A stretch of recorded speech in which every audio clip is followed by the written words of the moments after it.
Welcome back to another RWBY fanfiction reading. This time it's RWBY, An Odd Relationship by HauntingHydrex. Um, yeah.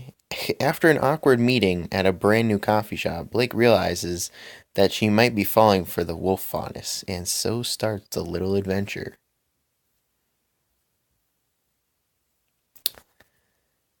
So it's going to be interesting, the story.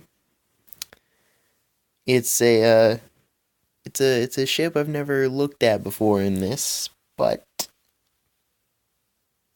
still interesting. A meeting. Ruby was standing outside a new coffee shop that had only been opened a couple days prior. Its name, The Huntress.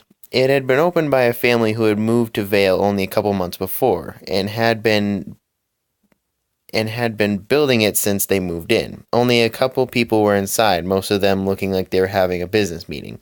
A sigh left her lips, the hot breath making a small cloud of white appear in front of her. She wall okay. She walled through the glass doors, a bell signaling her entrance. No line was at the counter, only a girl in the uniform stood behind it with a book in her hands. She skipped her way to the counter. The girl who had been reading the book didn't even lift her head. Ruby cleared her throat, which caught the girl's attention. The employee quickly scrambled to put her book down. Oh, sorry, I was a little intrigued in the book, she mumbled. Ruby let out a small giggle, making the girl blush. Don't worry, that was cute anyway. Can I have a hot chocolate, please? Ruby asked in a childlike way.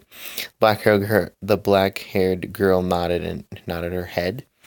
Okay, you can sit. I will bring it over when it's done, she smiled. Ruby nodded her head and turned on her heels next to a window. The view was pretty much just the color white. The ground was layered with snow and more was coming. She had just realized how rude she was actually being and removed her woolen hat. This showed off a pair of wolf ears to the whole world. They both twitched a little and flattened as she stretched her arms. Meanwhile, the girl in the back was just starting to bring Ruby's drink over when she noticed. She had wolf ears. With slight awkwardness, she brought over her drink. Here you go, I hope it's to your liking, she said, smiling. Ruby took a sip and smiled. Oh my goodness. Again, both did whatever. It's perfect, thank you. 10 minutes later, Ruby had ordered another drink. The girl who had been standing at the counter was in a small daydream about the girl in red.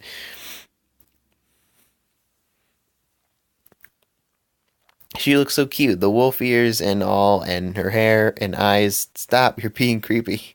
She decided to. You mind if you watch the counter while I do something? Are you going to flirt with the redhead? No, she denied, hardly covering her blush. Yang winked and nodded her head. Go on, Blake. Blake smiled and grabbed the drinks. She glided over to Ruby. Hope you don't mind if I sit with you, she asked, half expecting her to deny, but to Blake's surprise, she said, Go on. With a smile, Blake blushed a little and sat down on the comfortable seats. Ruby was reading a book from what she could see named Henceforward. What are you reading? Blake asked it at an attempt to start a conversation. Ruby looked over the book.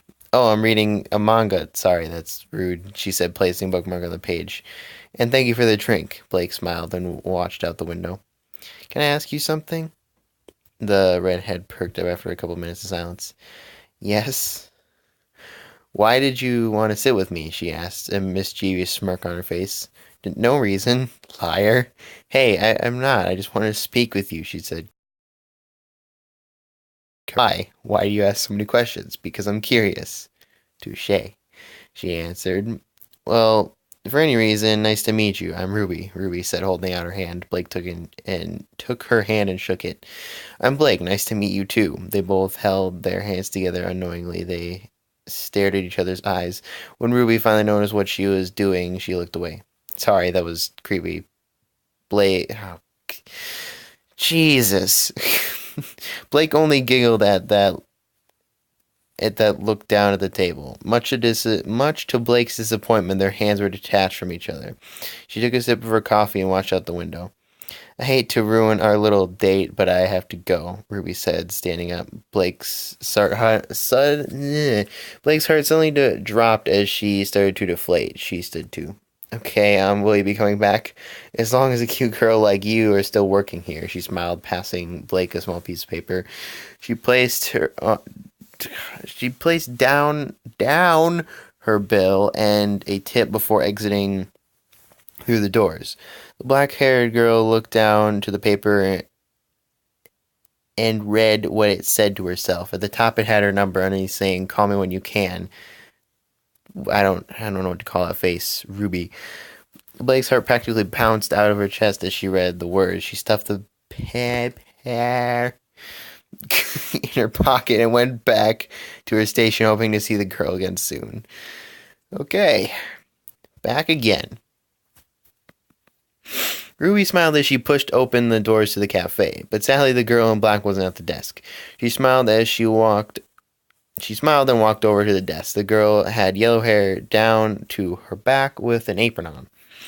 "Oh, hey, what would you like to order?" the girl asked her. Ruby replied with a small nod and ordered her medium hot chocolate. The girl smiled and nodded her head, walking off to the back. Ruby took this as an indicator to quickly sit and wait. She sat she had been on the redhead's mind since then, practically invading every thought process. The waitress came around and placed the cup in front of Ruby. "Here you go, and if you're wondering where Blake is, she's coming in now." She shot her head back up to see her just coming in. Her eyes glanced around the room until they landed on the redhead. She waved shyly and walked over to Ruby, sitting in the chair opposite her. "So you are here again," Blake said with a smile dancing on her lips, those same lips Ruby had been staring at the entire time. Ruby smiled and just watched her. "Yeah, do you want anything? I'm paying." "Sure, I just want a coffee," Ruby smiled and waved her arm in an attempt to get the waitress' attention. She knows her temps and came skipping over to her. Pulling out her notepad, she said, "What else, Blake?" "Yeah, hey Yang, I'm here with Ruby." "Okay, what would you like?" "Just a coffee," Blake asked, smiling. Yang nodded her head and skipped back off to the counter. Blake looked back at Ruby and watched as she started to write on her laptop.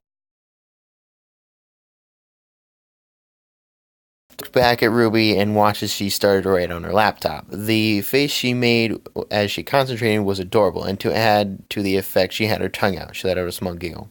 "What?" Ruby asked, curious with a smile. Blake covered her mouth with her hand and laughed.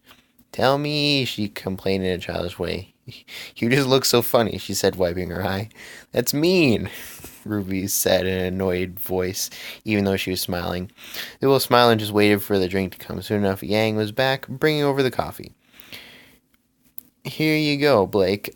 I have a suggestion." Ruby and Blake nodded their heads, turning to her. "We should all go out as friends. I know we barely know each other, but it could be fun. What do you say?" Yang asked them both. Ruby looked over at Blake, which she replied with a nod. "Okay, sure, why not?" Yang smiled, shaking hands with Ruby. "Okay, I'll let you guys finish your date. We'll set the time tomorrow," she said, gliding back to the counter. Ruby and Blake behind her, and Yang was laughing hard.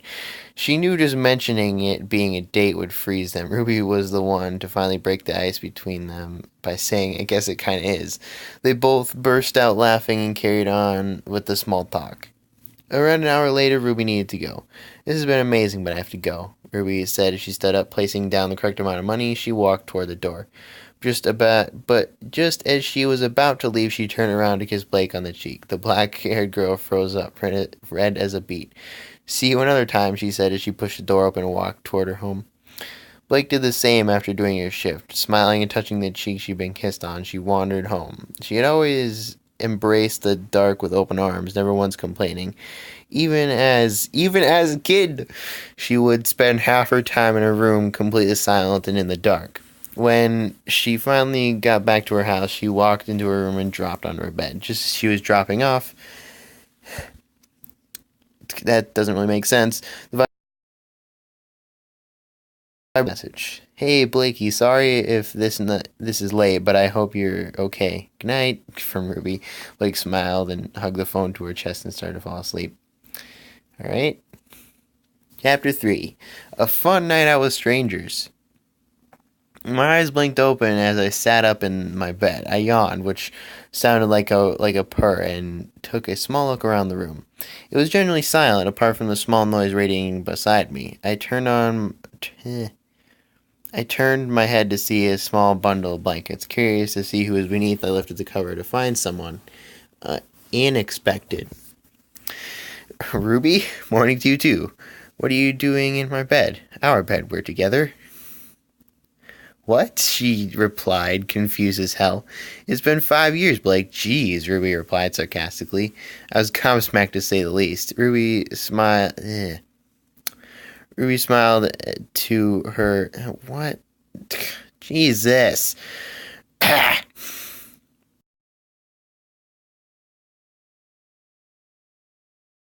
She was missing something that made my face burn with a blush. Clothes. I turned to look at Ruby, and she did the same. With a smile, Ruby leaned toward me. I could feel Ruby's breath on my face, then something soft. I shut my eyes. I opened her eyes to find myself in bed, alone. Nothing near me, just the empty room. I wiped her. Jesus. English. I wiped my face and sat up. It was a dream, idiot. I can't believe myself. We aren't even together, and I'm already fantasizing about being with her. Annoyingly, I sighed and got myself out of bed, pulling out my normal working clothes and shoes. I grabbed a small bowl or cereal before checking her. Oh my God! Checking myself in the mirror once more, tucking a small strand of hair behind my ear. But no matter how many I started to walk out toward the coffee shop. The cold air flew through the black locks that were mine. The pathway was pretty empty all up until...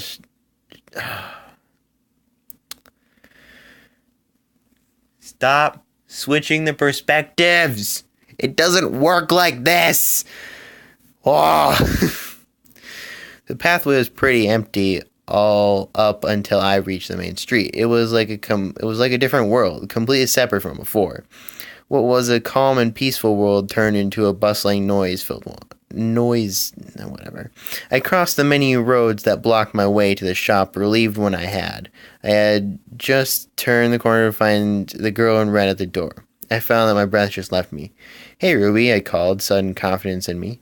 She turned around and smiled. Hey, Blake, she said, running over to me. She gave me a small hug.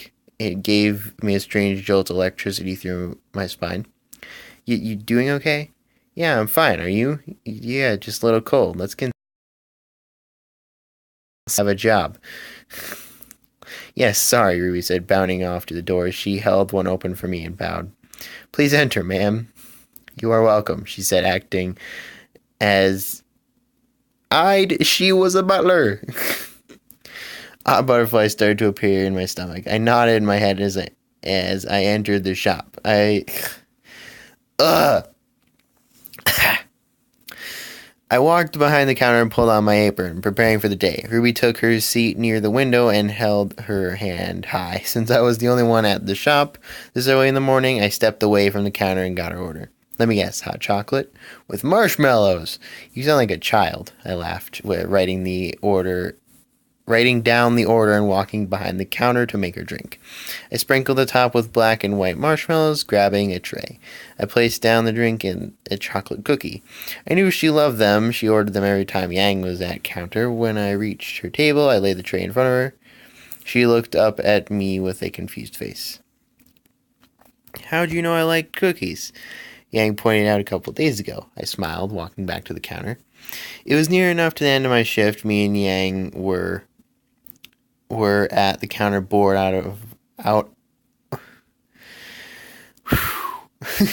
Me and Yang were at the counter bored out our minds. In front of Ruby sat 4 empty mugs and one half-full one.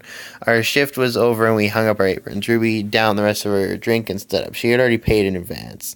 The 3 of them left the shop, meeting a girl outside. She had silky white hair and blue eyes to match. So, Ruby and Blake, this is Weiss. Nice to meet you, Ruby's cheery... Nice to meet you, Ruby's cheery voice said. She held out her hand to shake, but the other girl just dismissed it. I still don't understand why, but it infuriated me. Weiss Schnee. Ruby rose and Blake belladonna. Now that we're all acquainted, let's go, Yang said, starting to walk off. Oh, God. Where? To get drunk, of course. We all followed the blonde to the bar she was dragging us off to, none of us exactly happy about it. When we all reached the bar, the smell of alcohol erupting in my nose. Oh my God. The grammar. I scrunched up my nose in slight disgust as we followed her in. Welcome to Junior's Bar, she exclaimed, holding up her hands. We all sighed and made our way to a nearby booth. Ruby sat down first, taking a seat. Sitting in the middle, I sat down next to her, and Weiss did the same. Her face was calm, yet she was blushing. It was annoying me. My ears twitched around a little as we waited for our drinks. We didn't have a clue what they were going to be, and I guess that was the point. Her hands and arms. Placing them on the table, she passed them out. We got drinks like they were we got drinks like they were just like our colors. I took a sip. God. I took a sip if the drink and felt the liquid burn down my throat. Ruby seemed to be fine. Hours went by and I was still on my first drink. I hated this stuff. Always made me feel sick. Ruby was drunk, so was Yang. Ruby challenged her to a shots game, which I said was a terrible idea, but she went with it anyway. The game was to take as many shots as possible until one resigns or passes out. Ruby and Yang were already pretty drunk, so it didn't take long. All the shots were passed out, and one by one they took a shot. Ruby was calm, seeming as if she was sober. Yang was struggling, wobbling around a little. The glasses were getting faster until Yang stood up and shook her silent persona and jumped up, wobbly of course. I win, I win, I win! She cheered, bouncing around. She stumbled around and let bed onto my arm to steady herself. Me and Weiss took this as a sign to leave. Slowly we dragged the drunkards out. I will take home Yang. I live nearby, Weiss said, waving as she left. Yang waved drunkenly back to Weiss. I laughed a little and turned to Ruby, who was stumbling and singing to herself. Then it occurred to me. I had no idea where she lived. Ruby, where do you live? I am a cat bug. Oh, God. Way to get the quote wrong. She replied, sitting down on the pavement. I sighed and walked over to the girl. I slowly hoisted her up and put her on my back. Ride, my noble steed. We head to the castle to fight the dragon named Homework, she shouted. I laughed too, making my way to the only place I know, my house. Where are we, Blake? I do not think this is the castle. Sorry. No, it's my house. Now hush. Oh, right. Shh, she said rather loudly still. Slowly waddling. God. Up the stairs to my apartment. She lost her footing and fell from the first step onto the floor. I turned to look at her and she shot up. Shh, she said, placing a finger over her mouth. I sighed and walked up to my door, opening it for her. She stumbled inside and sat on the floor, staring at the mirror. Oh God. She stayed like that even after I got all the spare bedding. Ruby? Shh, I'm having a staring contest. With who? That person right there, she exclaimed, pointing to her reflection. I had to think of a way to get her. I walked over to her and placed my hands over her eyes. I can't see. Did she blink? Yes, she did, I replied, moving my hands. Ha! I win, she shouted, standing up. I showed her... I showed her where she had to sleep, but before I could finish, she snuggled into my bed and fell asleep. She looked so peaceful and calm. I sighed to myself, though, and lay into the makeshift bed. Slowly, I started to fall asleep as my crush slept in mine. Okay, yeah. So, I think we'll do the rest of the parts of the story, the last three, on the next episode of this. So, yeah.